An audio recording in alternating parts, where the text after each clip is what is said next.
প্রিয় শিক্ষার্থীবৃন্দ, আসসালামু আলাইকুম। আশা করি সবাই ভালো আছেন। কুলিয়ারচর সরকারি কলেজের অনলাইন ক্লাসে আজকের ক্লাসে আপনাদেরকে স্বাগত জানাচ্ছি আমি তামজিদ মিয়া, প্রভাষক, উৎপাদন ব্যবস্থাপনা বিবরণ। তো আজকের ক্লাসে আপনাদের সাথে কথা বলবো দুটি বিষয় নিয়ে। গত ক্লাসে আমরা উৎপাদন ব্যবস্থাপনা বিপণন দ্বিতীয় পত্রের প্রথম অধ্যায় থেকে আলোচনা করেছিলাম। আমাদের আজকের আলোচনার বিষয় হচ্ছে বিপণনের কার্যাবলী এবং ভোক্তা ইরাদা ব্যাখ্যা করা। দুটি ইম্পর্টেন্ট টপিকস নিয়ে আজকে কথা বলতেছি আপনাদের সাথে। সৃজনশীল প্রশ্নের কাঠামোর ক্ষেত্রে দুটি টপিকসই খুবই গুরুত্বপূর্ণ বিষয়। বিশেষ করে বিগত 2-3 বছরের বোর্ড পরীক্ষা এবং বিভিন্ন কলেজের পরীক্ষায় সাধারণত এই প্রশ্নটি খুব বেশি পাওয়া যায়। তো দুটি বিষয় নিয়ে আমরা আজকে ডিটেইলস আলোচনা করব। তো চলুন শুরুতেই দেখা যাক বিপণনের কার্যাবলী নিয়ে আমরা একটু কথা বলি। পূর্বের ক্লাসে আমরা বিপণনের আওতা, বিপণনের মতবাদ, বিভিন্ন বিষয় নিয়ে কথা বলেছিলাম। তো আজকের যে বিপণনের কার্যাবলী, বিপণন আসলে একটি বৃহৎ পরিসর নিয়ে কাজ করে, যে কারণে বিপণনের কার্যাবলীটিও অনেকটা বৃহৎ আকারের হয়ে থাকে। অর্থাৎ বিপণনের কার্যাবলীর যে পরিসর সেটা তুলনামূলক অনেক বড়। তো বিপণনের কার্যাবলীকে বিপণন বিশেষজ্ঞরা বিভিন্ন ভাগে ভাগ করেছেন। তার মধ্যে উল্লেখযোগ্য কিছু ভাগ হলো বিনিময় কার্যাবলী, বন্টন কার্যাবলী, সহায়ক কার্যাবলী। তার মানে বিপণনের সার্বিক কার্যাবলীগুলোকে এই 3 ভাগে ভাগ করে বিশ্লেষণ করা যায়। যেখানে বিনিময় কার্যাবলী, বিনিময় কথা থেকে আমরা বুঝি যে আসলে দেওয়া এবং নেওয়া, মানে লেনদেন, যে বিষয়টিকে আমরা বুঝে থাকি। অর্থাৎ বিনিময়ের মাধ্যমে পণ্যদ্রব্যের মালিকানা এবং সত্ত্ব হস্তান্তরিত হয়। সাধারণত বাজারজাতকরণের ক্ষেত্রে বিনিময় কার্যাবলী মানে হচ্ছে কোনো পণ্যের মালিকানা ক্রেতার কাছ থেকে ভোক্তার নিকট হস্তান্তরিত হওয়া। আর ক্রেতার কাছে ভোক্তার নিকট মালিকানা হস্তান্তরিত হওয়ার কাজকে আমরা বলি হচ্ছে বিনিময় কার্যাবলী। আর সেই বিনিময় কার্যাবলীটা হতে পারে দুই ভাবে, ক্রয়ের মাধ্যমে এবং বিক্রয়ের মাধ্যমে। ক্রয় সাধারণত বিভিন্ন শিল্প প্রতিষ্ঠানের ক্ষেত্রে অথবা কোন সেবা প্রতিষ্ঠানের ক্ষেত্রে অথবা কোন খুচরা পাইকারি ব্যবসা প্রতিষ্ঠানের ক্ষেত্রে, শিল্প প্রতিষ্ঠানের বাইরে এসে যদি আমরা কথা বলি, সেই সব ক্ষেত্রে দেখা যাচ্ছে পণ্যদ্রব্য প্রস্তুতের জন্য অথবা পণ্যদ্রব্য বিক্রয়ের জন্য সাধারণত, অথবা সেবা বিক্রয়ের জন্য প্রথমেই সেটা কি করতে হয়? ক্রয় করতে হয়। তার মানে ক্রয় বিষয়টি বিপণনের প্রথম এবং প্রধান কাজ, সেটাও বলা যায়। কারণ ক্রয়ের মাধ্যমে বিপণনের পরবর্তী যে কাজগুলি রয়েছে, ক্রয়ের মাধ্যমে সেই কাজগুলির দিকে আমরা এগিয়ে যাই। ক্রয়ের পরেই অন্যান্য কাজগুলি চলে আসে। তার মানে ক্রয়কে আমরা বলতে পারি বিপণনের একটি উল্লেখযোগ্য এবং সবচেয়ে গুরুত্বপূর্ণ কার্যাবলী। ক্রয়ের পরে যদি আমরা আসি বিক্রয়ের দিকে, তো সেক্ষেত্রে দেখেন কোনো শিল্প প্রতিষ্ঠান যদি কোনো কাঁচামাল ক্রয় করে, যদি আমরা ধরে নিই সেটা তুলা, তার মানে কোনো শিল্প প্রতিষ্ঠান তুলা থেকে সুতা তৈরি করে, সুতা বিক্রি করতে পারে, অথবা সুতা থেকে কাপড় তৈরি করে কাপড় বিক্রি করতে পারে, অথবা কাপড় থেকে তৈরি পণ্য, মানে রেডিমেড গার্মেন্টস যেসব প্রোডাক্ট, ওইসব তৈরি করে তারা কি করতে পারে? বিক্রি করতে পারে। অথবা কোনো সেবা প্রতিষ্ঠান যদি কোনো সেবা ক্রয় করে, ক্রয়ের পরবর্তীতে বিক্রয়ের প্রশ্ন চলে আসে।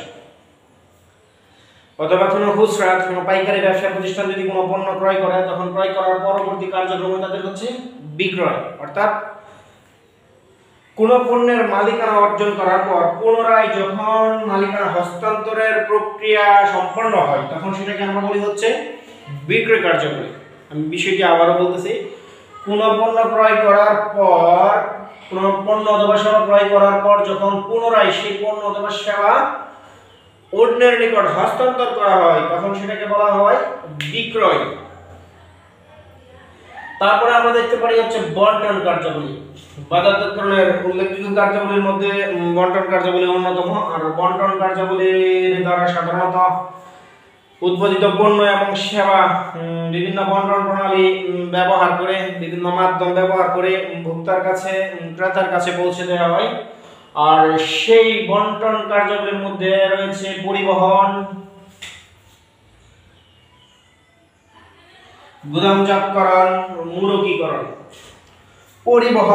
পরিবহন আসলে একটি উল্লেখযোগ্য এবং গুরুত্বপূর্ণ কাজ, কারণ আমরা আমাদের চারপাশে যেসব পণ্য সামগ্রী পেয়ে থাকি এবং যেসব পণ্য সামগ্রী আমরা ব্যবহার করে থাকি তার সবই আমাদের হাতের নাগালের মধ্যে থাকে না। তাই ধরুন আমার হাতে মার্কার, এই মার্কারটি সাধারণত কোথায়, এটা আর্টলাইন মার্কার, সচিহাটা, জাপান। তার মানে মার্কারটি জাপানে উৎপাদিত হয়েছিল, কিন্তু আমরা বাংলাদেশে ব্যবহার করতেছি। তারপর আমাদের ক্লাসটি যে মোবাইলে রেকর্ড হচ্ছে, সেই মোবাইলটিও বাংলাদেশের তৈরি নয়, অন্য কোনো দেশে তৈরি হয়েছে, কিন্তু সেটি আমরা বাংলাদেশে ব্যবহার করতেছি। পাশাপাশি বাংলাদেশের বিভিন্ন পাট এবং পাটজাত দ্রব্যাদি বাংলাদেশে প্রস্তুত হচ্ছে, এবং বাংলাদেশে উন্নত মানের গার্মেন্টস, রেডিমেড গার্মেন্টস সামগ্রী, গার্মেন্টসে যেসব পণ্যদ্রব্য তৈরি হচ্ছে সেসব আমাদের দেশে তৈরি হয়, কিন্তু এগুলি ব্যবহার হচ্ছে বিশ্বের বিভিন্ন প্রান্তে।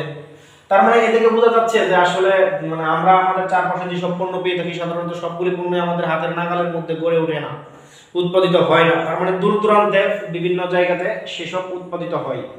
তখন সেই উৎপাদিত পণ্য সামগ্রীগুলি কি পরিবহনের মাধ্যমে যথাযথ ক্রেতার কাছে পৌঁছে দেওয়া হয়। পাশাপাশি আরো একটি বিষয় হচ্ছে, আমরা আমাদের যে চারপাশে যেসব শিল্প প্রতিষ্ঠান দেখতেছি সেসব শিল্প প্রতিষ্ঠানের বিভিন্ন ধরনের কাঁচামাল, ওই সকল কাঁচামাল সাধারণত যেখানে শিল্প প্রতিষ্ঠান গড়ে ওঠে পাশাপাশি ওই সব জায়গাতে নাও থাকতে পারে। আমরা যদি ধরি নারায়ণগঞ্জে বিভিন্ন ধরনের শিল্প প্রতিষ্ঠান আছে, ভৈরবে আছে, কিন্তু এইসব পণ্যের কাঁচামাল আসে বিদেশ থেকে, জাপান থেকে, তুরস্ক থেকে, কানাডা থেকে, অস্ট্রেলিয়া থেকে, বিভিন্ন দেশ থেকে আসে, থাইল্যান্ড থেকেও আসে, ফিলিপাইন থেকে আসে, চীন থেকে আসে। তার মানে ওইসব পণ্য সামগ্রী সাধারণত চট্টগ্রাম বন্দরে আসে, অথবা ভৈরব বন্দরে আসে বা নারায়ণগঞ্জ বন্দরে আসে।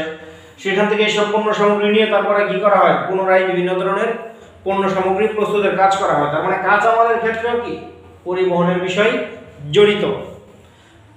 তো শিল্প প্রতিষ্ঠান গড়ে তোলার ক্ষেত্রে এবং বাজারজাতকরণের সফলতার ক্ষেত্রে সেসব বিষয়ের জন্য পরিবহন একটি গুরুত্বপূর্ণ ব্যাপার, কারণ পরিবহনের মাধ্যমেই একটি প্রতিষ্ঠান তাদের উদ্দেশ্য অর্জনের দিকে এগিয়ে যেতে পারে। কারণ যথাযথ পরিবহন ব্যবস্থা যদি না থাকে তাহলে পণ্যদ্রব্য যেমন একদিকে যথাসময়ে ভোক্তার কাছে পৌঁছানো যাবে না, ঠিক কাঁচা মাল সামগ্রীও যথাযথভাবে সংগ্রহ করা যাবে না। তার মানে এ থেকে বোঝা যাচ্ছে পরিবহন ও বাজারজাতকরণের একটি কার্যাবলী এবং গুরুত্বপূর্ণ কাজের একটি বিশেষ কার্যাবলী। তারপরে যদি আমরা দেখি গুদামজাতকরণ, ওয়্যার হাউস, তার মানে গুদামজাতকরণ। আমরা সাধারণত জানি যে গুদামে বিভিন্ন ধরনের পণ্য সামগ্রী কি করা হয়, মজুত করে রাখা হয়, সংরক্ষণ করে রাখা হয়। তাছাড়া বিভিন্ন পণ্য সামগ্রী আমরা বর্তমানে বাংলাদেশে এক সময় যেসব পণ্য সামগ্রী উৎপাদিত হয় সেসব পণ্য সামগ্রী দেখা যাচ্ছে যে অন্য এক মৌসুমে উৎপাদিত হয়, কিন্তু ব্যবহার করতেছি আমরা অন্য মৌসুমে। যেমন বাংলাদেশের ক্ষেত্রে আমরা যদি বলি যে আলু, টমেটো, এইগুলো সাধারণত শীতকালীন ফসল, কিন্তু শীতকালের পরে গ্রীষ্মকালেও আমরা এগুলি ব্যবহার করতে পারতেছি। তার মানে এটি গুদামজাতকরণের মাধ্যমে সম্ভব হচ্ছে। পাশাপাশি বাংলাদেশে যদি আমরা বলি যে ধান, এখন আমের সিজন, তার মানে এই মৌসুমের আম যদি যথাযথ প্রক্রিয়ায় মানে গুদামজাতকরণ করা যায় তাহলে পরবর্তীতে সেই আম অধিক মূল্যে বিক্রয় করা যাবে। তার মানে সেক্ষেত্রে ব্যবসায়িক সফলতা আসবে। তো গুদামজাতকরণ হচ্ছে তৈরি, আধা প্রস্তুত এবং অপ্রস্তুত পণ্য সামগ্রী মজুত করে, সংরক্ষণ করে পরবর্তীতে ব্যবহারের ব্যবস্থা করা হয় গুদামজাতকরণের মাধ্যমে, এবং গুদামজাতকরণের মাধ্যমে সময়গত উপযোগ সৃষ্টি হয়ে থাকে। এক সময়ের পণ্য অন্য সময় আমরা ব্যবহার করতে পারি। তারপরে যদি আসি আমরা মূর্খীকরণ, তার মানে কোনো পণ্যকে মূর্খীকরণটি বাজারজাতকরণের একটি কার্যাবলীর অংশ। মূর্খীকরণের মাধ্যমে কোনো পণ্যকে আকর্ষণীয় করে তোলা হয়, পাশাপাশি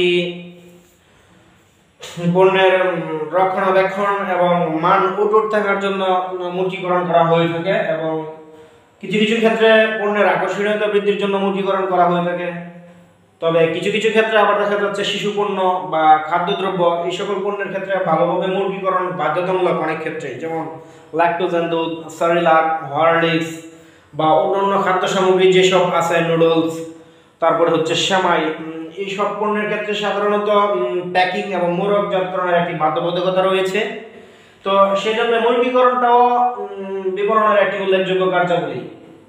তার মানে ইতিমধ্যে আমরা দেখে নিলাম বিপণনের বিনিময় কার্যাবলী, বন্টন কার্যাবলী। তার মানে এখন আমরা দেখে নেই সহায়ক কার্যাবলী।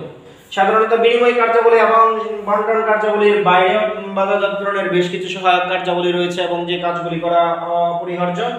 তার মধ্যে উল্লেখযোগ্য কাজ হচ্ছে অর্থসংস্থান, অর্থাৎ কোনো ব্যবসা প্রতিষ্ঠান পরিচালনার জন্য বাজারজাতকরণ কার্যক্রম সুষ্ঠুভাবে পরিচালনার জন্য প্রয়োজনীয় অর্থ কোথায় থেকে সংগ্রহ করা যেতে পারে, কোথায় থেকে অর্থ সংগ্রহ করলে খরচ কম হবে, কোন উৎস থেকে অর্থ সংগ্রহ করলে সহজে সংগ্রহ করা যাবে, কোন উৎসে অর্থ খরচ করলে বিনিয়োগ করলে সবচেয়ে বেশি মুনাফা আসবে, ওই সিদ্ধান্তগুলি নেওয়ার ক্ষেত্রে সকল কার্যক্রমগুলি হচ্ছে অর্থ সংস্থান।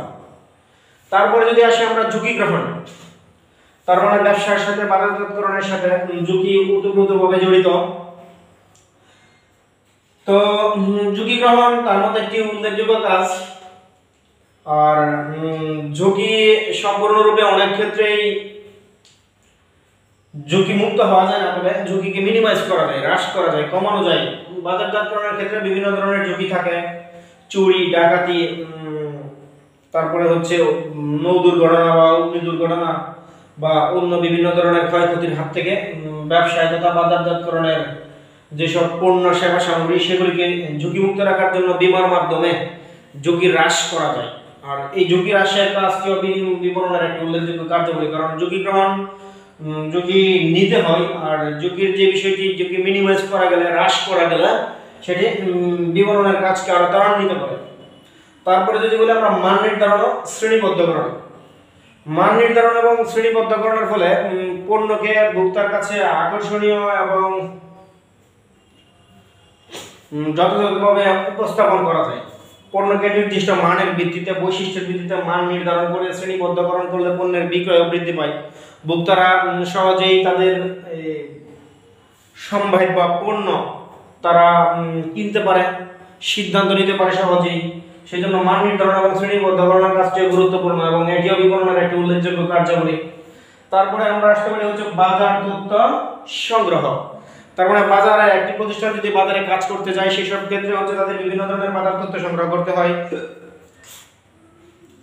কোন সময় বাজারে পণ্যের চাহিদা সবচেয়ে বেশি থাকে, কোন সময় বাজারের চাহিদা কম থাকে, কোন সময় কোন পণ্যের চাহিদা বেশি থাকে, বাজারের প্রতিযোগী কারা, এবং কোন সময় কোন পণ্যের কাঁচামাল সংগ্রহ করা সুবিধাজনক, মানে এই সকল বিষয়ে তথ্য সংগ্রহ করতে হয় বাজারজাতকারীকে।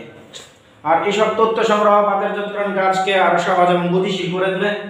তাই বলা যায় তথ্য সংগ্রহ, বাজার তথ্য সংগ্রহটাও বিপণনের একটি উল্লেখযোগ্য কার্যাবলী।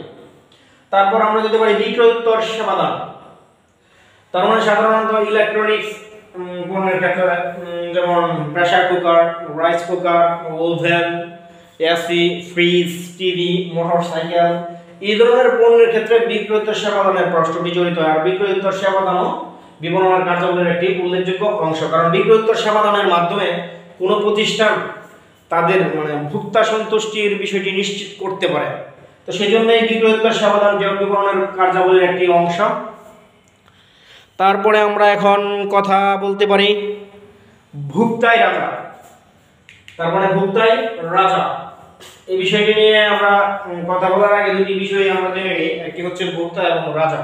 ভোক্তা মানে যিনি পণ্যদ্রব্যের চূড়ান্ত ভোগ নিশ্চিত করেন এবং যিনি চূড়ান্ত ভোগের উদ্দেশ্যে পণ্যদ্রব্য ক্রয় করেন, যে ক্রেতা, তাকেই বলা হয় ভোক্তা। আর রাজা সাধারণত আমরা বলতে থাকি যে একটি দেশের প্রধানমন্ত্রী বা কোনো গোত্রের, কোনো গোষ্ঠীর বা কোনো একটি এরিয়ার প্রধানকেই সাধারণত রাজা বলা যায়। আর রাজা বলার কারণ হচ্ছে, যদিও রাজা প্রথা এখন খুব একটা পৃথিবীতে নাই বললেই চলে, তারপরেও কিছু কিছু ক্ষেত্রে পাওয়া যেতে পারে।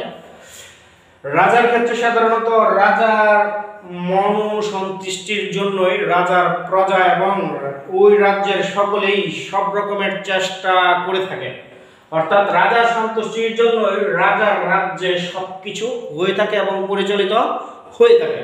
তার মানে ভোক্তাই রাজা বলা হয়েছে এই কারণে, কারণ বাজারজাতকরণের দৃষ্টিকোণ থেকে ভোক্তাকে কেন্দ্র করেই বাজারজাতকরণের যাবতীয় কার্যক্রম পরিচালিত হয়ে থাকে। অর্থাৎ কোন রাজার রাজ্যে যেমন রাজাকে কেন্দ্র করে অথবা রাজার সন্তুষ্টির জন্য যেমন সকল ধরনের কাজ পরিচালিত হয়, তেমনি ভোক্তার ক্ষেত্রে হচ্ছে বাজারজাতকরণের ক্ষেত্রে হচ্ছে ভোক্তাকে কেন্দ্র করে বাজারজাতকরণের সকল কার্যাবলী পরিচালিত হয়ে থাকে। অর্থাৎ ভোক্তার সন্তুষ্টি, তারপরে হচ্ছে ক্রেতা ভ্যালু বৃদ্ধি, বা একটি পণ্য কোথায় থেকে ক্রয় করলে সুবিধা হবে, কখন ক্রয় করলে সুবিধা হবে, অথবা পণ্যটির মূল্য, আকার, আকৃতি, রং কেমন হলে ভোক্তার জন্য সুবিধা হবে, একজন বাজারজাতকারীকে সেই সব বিষয় বিবেচনা করতে হয়। এক কথায় বাজারজাতকারীর জন্য ভোক্তার জন্য এই বাজারজাতকারীরা সকল ধরনের কার্যক্রম পরিচালনা করে থাকে এবং ভোক্তার সন্তুষ্টির জন্য। তাই বলা হয়েছে ভোক্তাই রাজা। সৃজনশীল প্রশ্নের কাঠামোর ক্ষেত্রে অধিকাংশ প্রশ্নের ক্ষেত্রে বিভিন্ন বোর্ডের এবং কলেজের প্রশ্ন বিশ্লেষণ করে দেখা গেছে এই প্রশ্নটি অত্যন্ত গুরুত্বপূর্ণ। আপনারা এই বিষয়গুলি বইয়ের মধ্যেও দেখে নেবেন। আর আজকের ক্লাস থেকে আশা করি উপকৃত হবেন। আজকের ক্লাস এই পর্যন্তই। সবাই সুস্থ থাকুন, ভালো থাকুন, দেখা হবে আগামী ক্লাসে। ধন্যবাদ।